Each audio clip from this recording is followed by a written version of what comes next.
അസ്സലാമു അലൈക്കും വറഹ്മത്തുള്ളാഹി വബറകാതുഹു. ഭൂമിയിലെ 15 സ്ഥലങ്ങൾ ദുആക്ക് ഇജാബത്തുള്ളത് മക്കയിൽ മാത്രമാണ്. മാ അലാ വജ്ഹിൽ അർളി ബൽദത്തുൻ യുസ്തജാബു ഫീഹ ദുആഉ ഫീ 15 മൗദിഅൻ ഇല്ലാ മക്ക. മക്കയിലല്ലാതെ അങ്ങനെ വേറെ സ്ഥലമില്ല.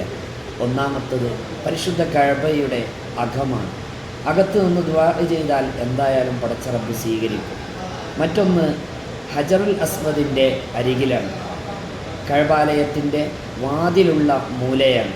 കഅബാലയത്തിൻ്റെ കിഴക്ക് ഭാഗത്ത് സ്ഥിതി ചെയ്യുന്ന ഇവിടെ വെച്ച് എന്തായാലും പടച്ച റബ്ബ് സ്വീകരിക്കും. മറ്റൊന്ന് റുക്ന് യമാനിയാണ്. പരിശുദ്ധ റസൂൽ സല്ലല്ലാഹു അലൈഹി വസല്ലമ തങ്ങൾ അവിടെ നിന്ന് ആ മൂല ചുംബിക്കുകയും റബ്ബന ആത്തിനാ ഫിദ്ദുനിയ ഹസന വഫിൽ ആഖിറതി ഹസനത്തൻ വഖിനാ അദാബന്നാർ എന്ന് ദുആ ചെയ്യുകയും ചെയ്തിരുന്നു എന്ന് മഹാന്മാർ രേഖപ്പെടുത്തിയിട്ടുണ്ട്. കഅബാലയത്തിൻ്റെ പുനർനിർമ്മാണത്തിൻ്റെ വേളയിൽ മഹാനരായ ഇബ്രാഹിം നബി അലൈഹി സ്വലാത്തു വസ്സലാം കയറി നിന്ന കല്ലാണ് ഇബ്രാഹിം മഖാം. അവിടെ നിന്നും ദുആക്ക് ഇജാബത്തുണ്ട്. ഹജറുൽ അസ്വദിൻ്റെയും കഅബത്തിൻ്റെ വാതിലിൻ്റെയും ഇടയിലുള്ള സ്ഥലം മുൽത്തസം എന്ന് അറിയപ്പെടുന്നു. അവിടെ നിന്നും പ്രാർത്ഥനയ്ക്ക് പ്രത്യേകം ഉത്തരമുണ്ട് എന്ന് മഹാന്മാർ രേഖപ്പെടുത്തിയിട്ടുണ്ട്.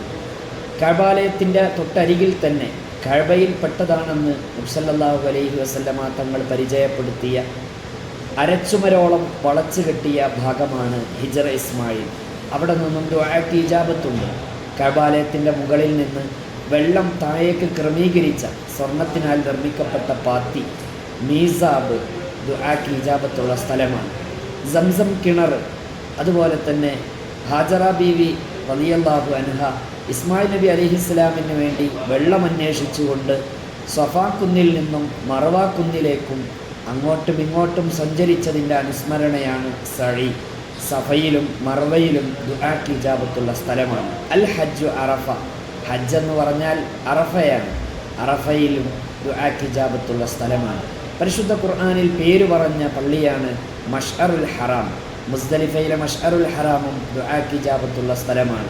ഇബ്രാഹിം നബി അലൈഹിസ്സലാമും ഹജറ ബീവിയും ഇസ്മായിൽ നബി അലൈഹിസ്സലാമും ഇബ്ലീസിനെ കല്ലെറിഞ്ഞ് ആട്ടിയോടിച്ചതിൻ്റെ അനുസ്മരണയാണല്ലോ ജംറകളിൽ എറിയുന്നത്.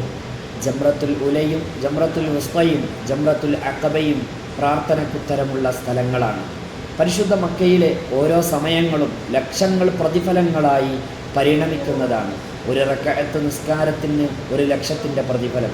ഒരു ദിർഹം സദഖ ചെയ്താൽ, ഒരു ദിവസം നോമ്പനുഷ്ഠിച്ചാൽ, ഒരു തവണ ഖുർആൻ ഖത്മ് ചെയ്താൽ, ഒരു ദിക്ർ ചൊല്ലിയാൽ എല്ലാം 1,00,000 പ്രതിഫലങ്ങളായി പരിണമിക്കുന്നുണ്ട്. എല്ലാം ആത്മീയ നേട്ടമാണ്.